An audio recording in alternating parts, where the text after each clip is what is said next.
is more and more being put into question. No, you're dumb. Wow. It's pretty old, son. Pretty old. Pretty old. We don't really know how old. And we let 5-year-olds decide. We don't know.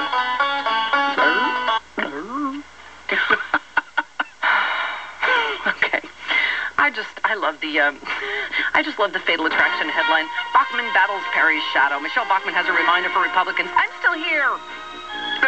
She's become the who in Whoville in the Republican primary already. 1 week off the Iowa triumph, Bachmann's feeling the effects of the latest GOP comet, Rick Perry. Her momentum, which ought to be on the rise, suddenly shows signs of ebbing amid questions about her electability. Just now a warning about her electability. Her privileged position as the newest, hottest candidate in the GOP field has been usurped by the Texas governor, who's also sped past her in the polls.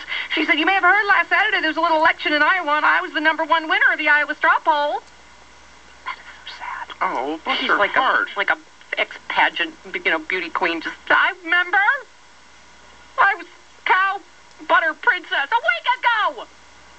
The Iowa line, a new addition to her campaign rhetoric, seemingly designed to signal that the Tea Party champion would not be pushed out of the conversation. She will not be pushed out. I'm not going to be ignored. Oh. You know what? She's probably going, I may have to start saying some crazier. Maybe I'll try that. See, that's the thing. It's like Ann Coulter. At some point, you jump the shark, right? Like, how much crazier she possibly said. Yeah. Hasn't she kind of done the greatest hits? I don't. Well, usually after someone says, I'm not going to be ignored, they come at you with a knife. Yeah, well, exactly. While Madame Butterfly is playing in the background. Got to shoot her in the bathtub, is what I'm saying. Newsbusters, I'm saying, not theoretically, I'm not politically, We're just saying, it's happened before. Boy, oh boy, by the way, Aisha Tyler and John Fugelsang now have both gotten into a big Twitter fight with Andrew Breitbart, and Mama could not be prouder of them. Uh-oh, what happened now? Well, as you remember, John just congratulated Andrew Breitbart for the first takedown on the Anthony Weiner scandal. Yes. The first takedown ever of a non-black person. That's right. To which, in the, tradition of fine conservative arguments, Breitbart just wrote, "You, John." Mm-hmm. That was it. Yes. Great debate there. So what was it? Oh, I know what it was last week. Who picked up on it first? Newsbuster, Radio Equalizer, one of those. It was Brian fine journalistic outfits. Mulberry or whatever. I knew when she said it we were going to get a link. Yeah.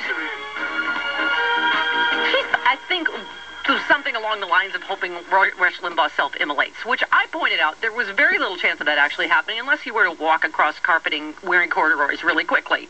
I'm just saying, I don't think, those legs could cause some actually thought that he would catch fire.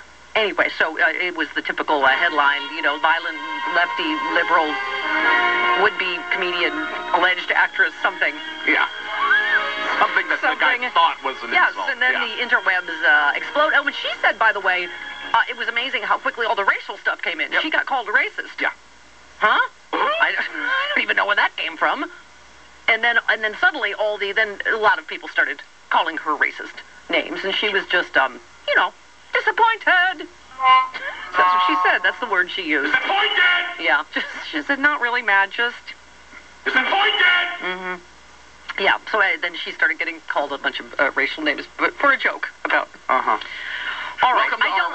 In fact, may I just say, I think there was less chance that Rush Limbaugh will catch fire than that Michelle Malkin will get kicked in the nutsack at the Beverly Center by Aisha Tyler, which was her last fake threat, which was also a joke. Okay.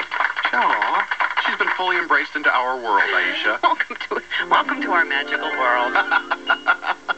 Where anytime I even vaguely posit that perhaps Ron Paul is not the most electable of candidates, I am called the C word a record number of times. Yeah. That's like, to me, it just seems like a kind of a puzzling escalation, doesn't it? I mean, do you know what I mean when people they react a little, when you think you've said something not really, and then you're like, wow, we just went 0 to nuclear winter? Huh? Seems to me that some Ron Paul supporters have very thin skin. You think so? Yeah. You need a little thicker skin if you're going to be in politics. I have to say. Wow. 58, now, see, now I'm going to get another flood of email. Yeah. Stephanie at StephanieMiller.com. Thin skin, you C word. 58 minutes after the hour, right back with Eric Bolward on the Stephanie Miller Show.